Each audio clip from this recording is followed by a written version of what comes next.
Hello, everyone, and welcome to Algebra 2. This is section 7.5 on solving rational equations. So to solve rational equations, we're going to find a common denominator.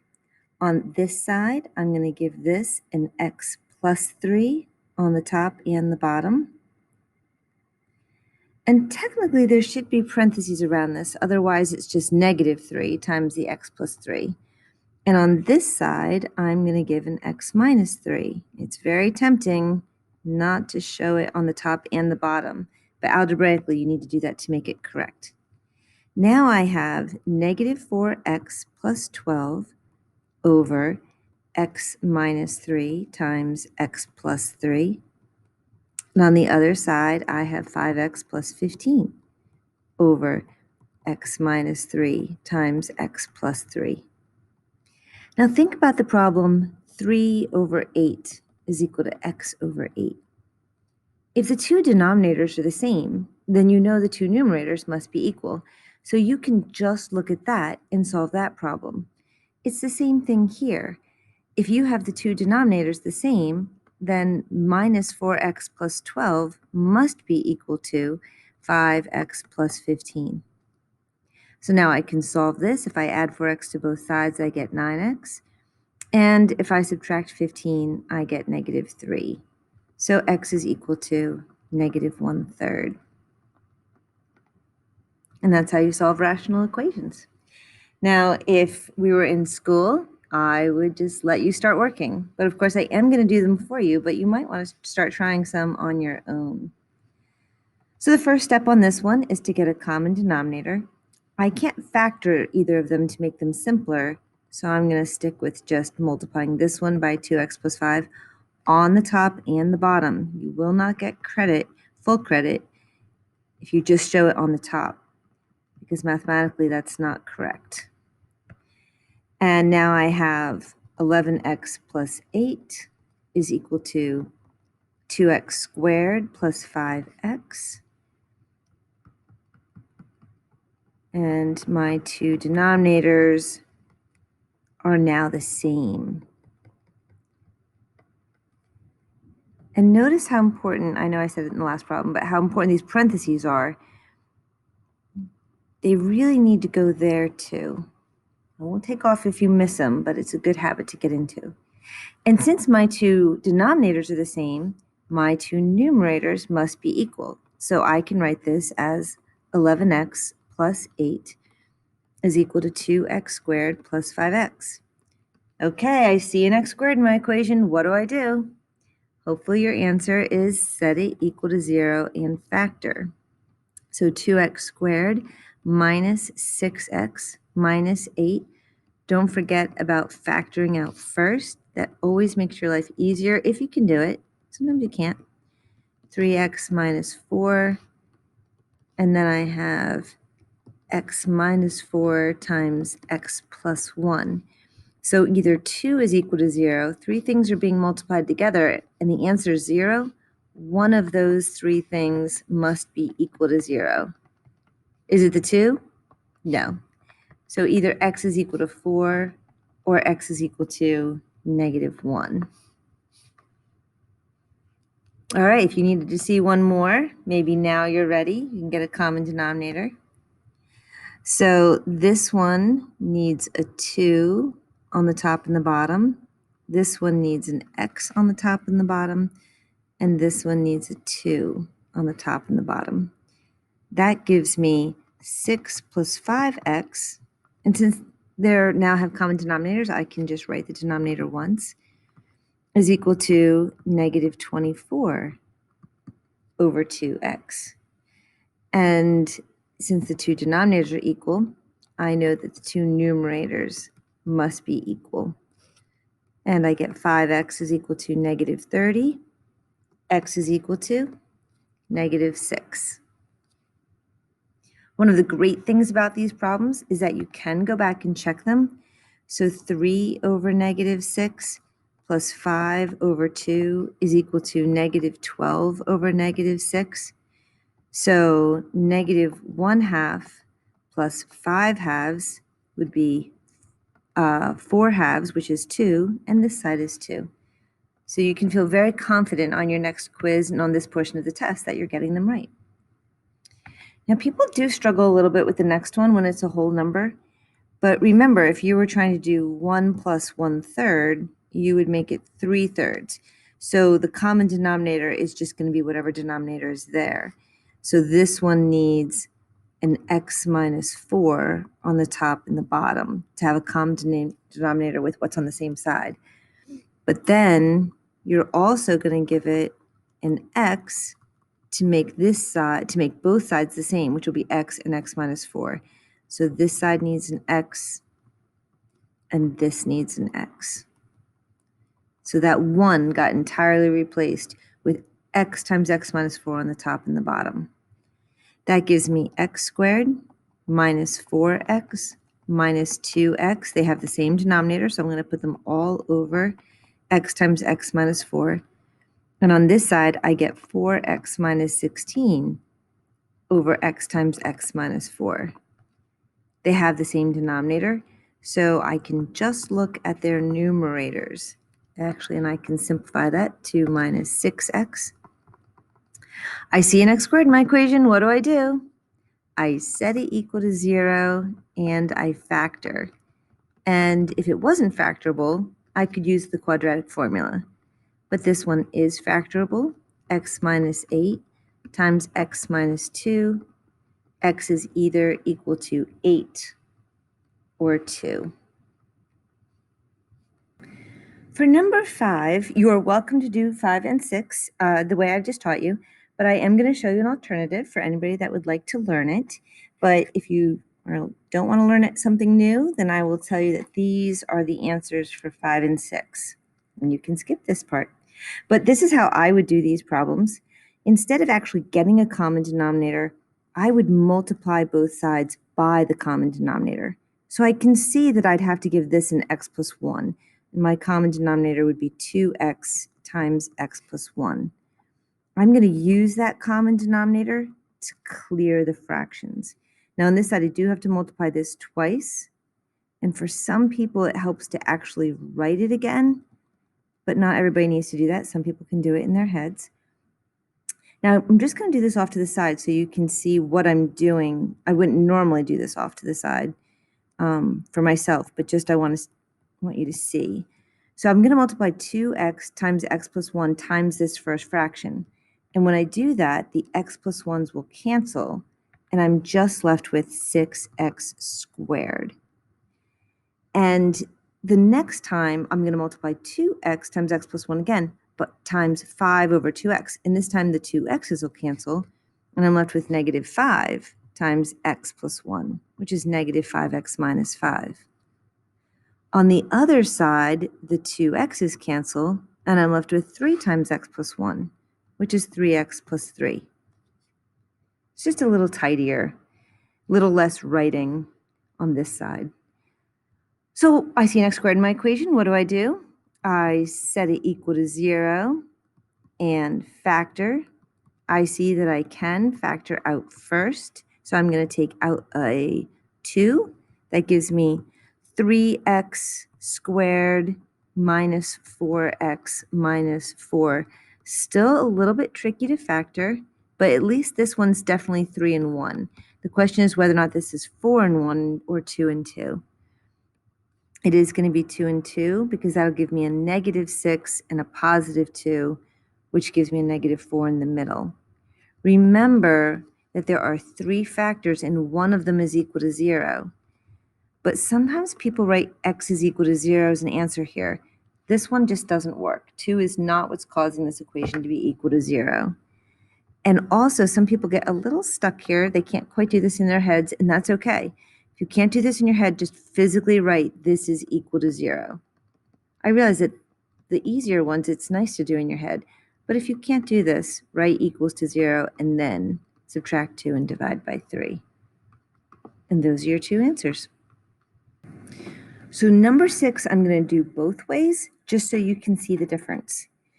So the original way I taught you, you would need to factor the denominators first. We actually didn't have one before where you had to do that extra step, but you're used to that from the other sections.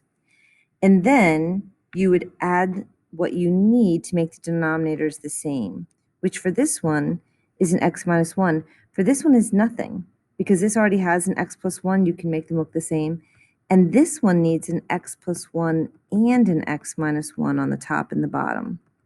This is probably people's hardest part of this section, is dealing with the single number, because it needs so much.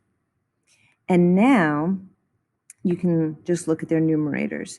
So this is going to, if you FOIL it out, 4x squared minus 3x minus 1 is equal to 12 plus, now I'll give you a little shortcut here. You already know that x plus 1 times x minus 1 is the same as x squared minus 1. You're the one that factored that.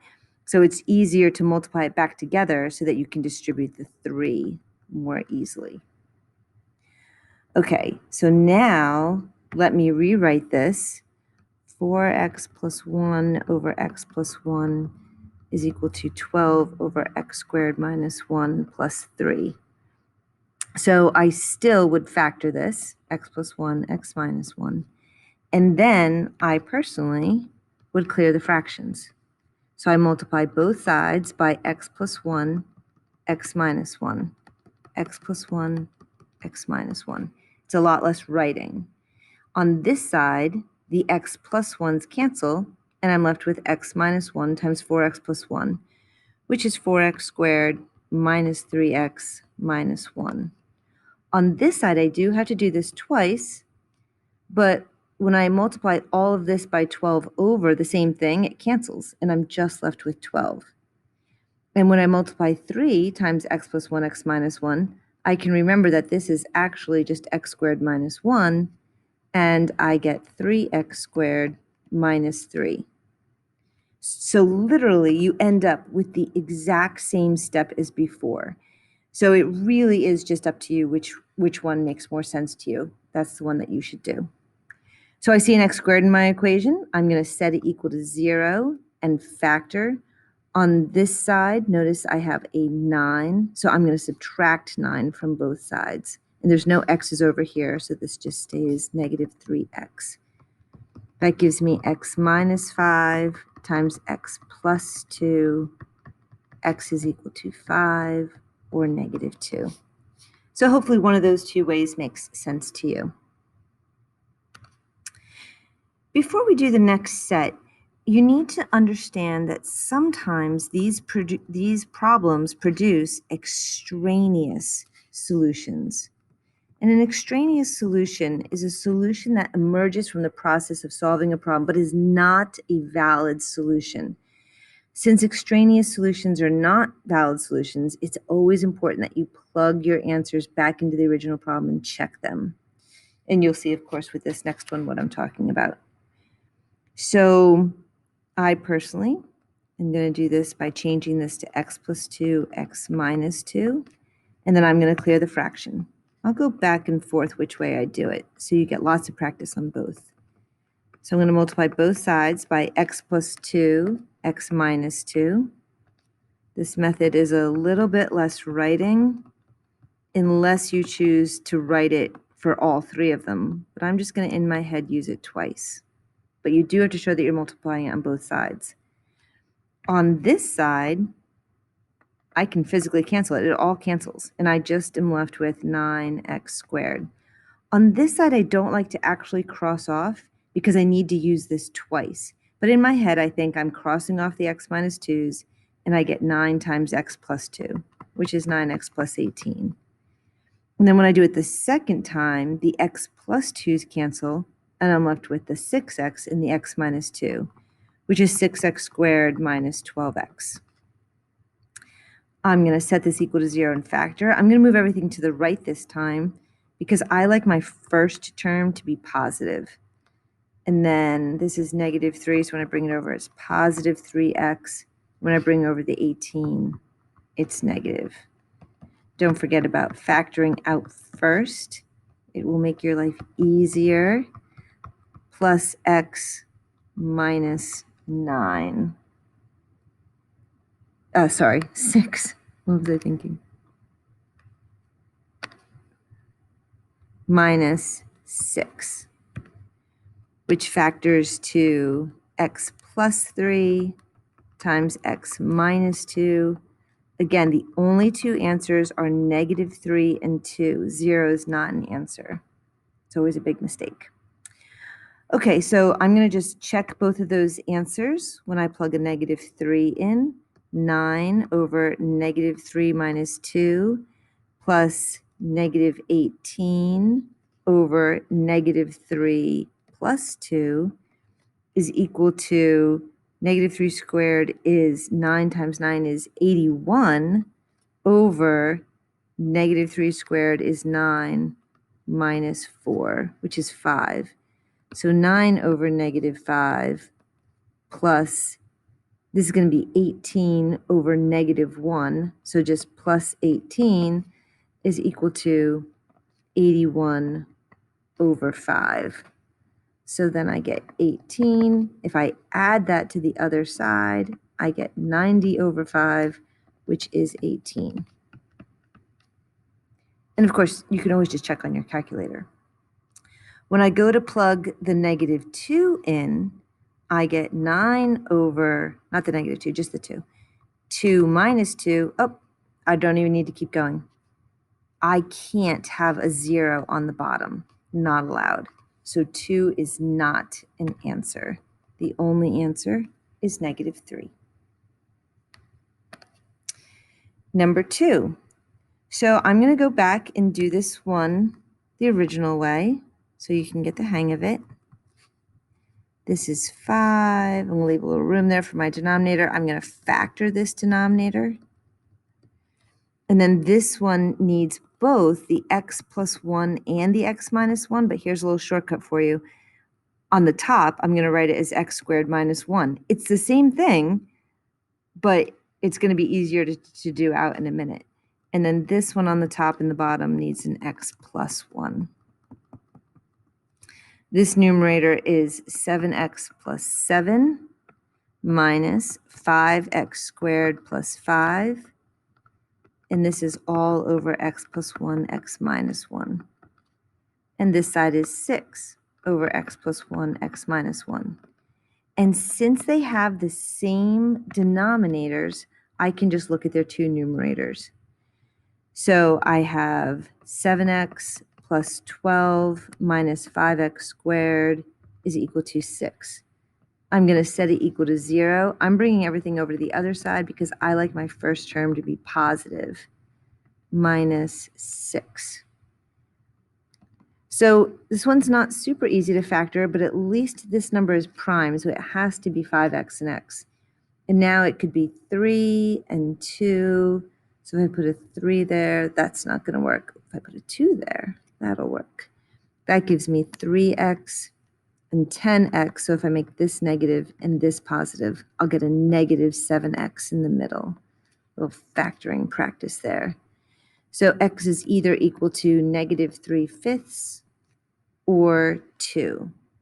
I look to see if either of those answers are extraneous, and I do not see that either of them are. A problem number would be the number 1, right? Because that's what would give me a 0 in the denominator. It doesn't necessarily mean that these answers are correct. You could still plug them in to check them for accuracy, which we won't do on the video. But 1 is the only number that I could have, or negative 1, would have made the answer 0. All right, you still have a couple more to practice on your own. I will tell you the answers. X is equal to 5, so that you can try it on your own if you want to. Your first step should be rewriting it, no matter which method you choose, in factored form on the denominator.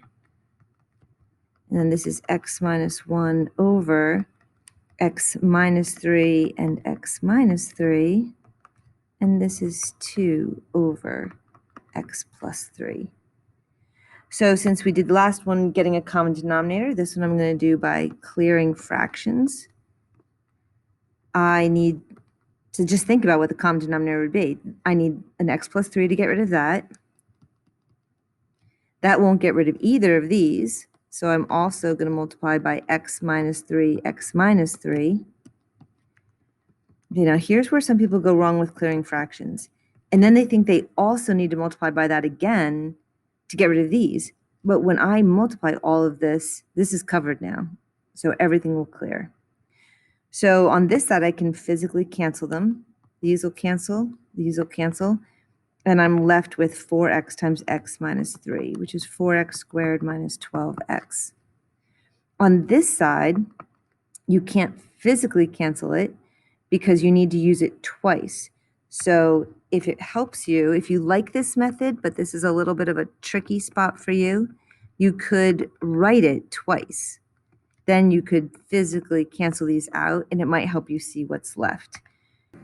When you multiply that out, you get x squared plus 2x minus 3. And then on this one, the x plus 3's cancel. Now you have to multiply 2 times x minus 3 times x minus 3. But remember, x minus 3 times x minus 3, you factored that. Do you remember what it came from? It came from x squared minus 6x plus 9. So you can just distribute the 2 to that, and it'll be a little easier. So plus 2x squared minus 12x plus 18. And it might help you to just simplify this side a little bit. This is going to be 3x squared minus 10x, those two, and then plus 15. And I see an x squared in my equation. I'm going to set it equal to 0 and factor x squared. When I bring this over, it's minus 2x, and this is minus 15, which gives us x minus 5 times x plus 3 is equal to 0. X is equal to 5 or negative 3. So I can't have the negative 3 because if I put a negative 3 right here, then I would get a 0 in the denominator, which is not allowed. So you always have to be looking for those extraneous solutions. The only answer, if it's correct, you'd have to plug it in to actually check it. We're not going to do that here, but x is equal to 5. All right, number 4. So on this one, I'll do it by getting a common denominator. I'm going to give this one an x on the top and the bottom, and this one an x minus 2 on the top and the bottom. And this one already has both the x and the x minus 2, which is nice. So now I have 10 plus 4x minus 8 over x times x minus 2 is equal to 5x times x minus 2. That gives me, the two numerators must be the same since the two denominators are. So I get 2 plus 4x is equal to 5x. And what some people do is they think, now I'll clear the fractions. Some people, this just makes more sense to. I really just want you to find the way that makes the most sense. But that's physically what's happening. Another way algebraically to think about why the numerators are equal. And when I finish solving this, there's no square for a change. So I subtract 4x, and I just get x is equal to 2. Now, unfortunately, x can't be equal to 2 because that would give us a 0 in the denominator. So when there's no solutions at all, we can use this symbol, and that symbol means no solution. All right, we have just one more. So I'm going to rewrite this as x over x minus 2 plus 1 over x minus 4. And this factored into, how convenient, x minus 2 times x minus 4. So I definitely am going to choose clearing fractions for this one. I'm going to multiply by x minus 2, x minus 4 on both sides. On this side, everything cancels, and I just get 2. On this side, when I multiply x minus 2 times x minus 4 times the first fraction, the x minus 2's cancel, and I'm left with x squared minus 4x. When I multiply it by the second fraction, the x minus 4's cancel, and I'm left with x minus 2. I see an x squared in my equation, so I set it equal to 0, and I factor x plus 1, and my two answers are 4 and negative 1. I look back at my original problem, especially in factored form. You might not see what would make this 0 until it's factored, but x can't be 2 or 4, and I have 4 as one of my answers. So I cross that one out, and x is just equal to -1. All right, that is it for section 7.5. Have a great day.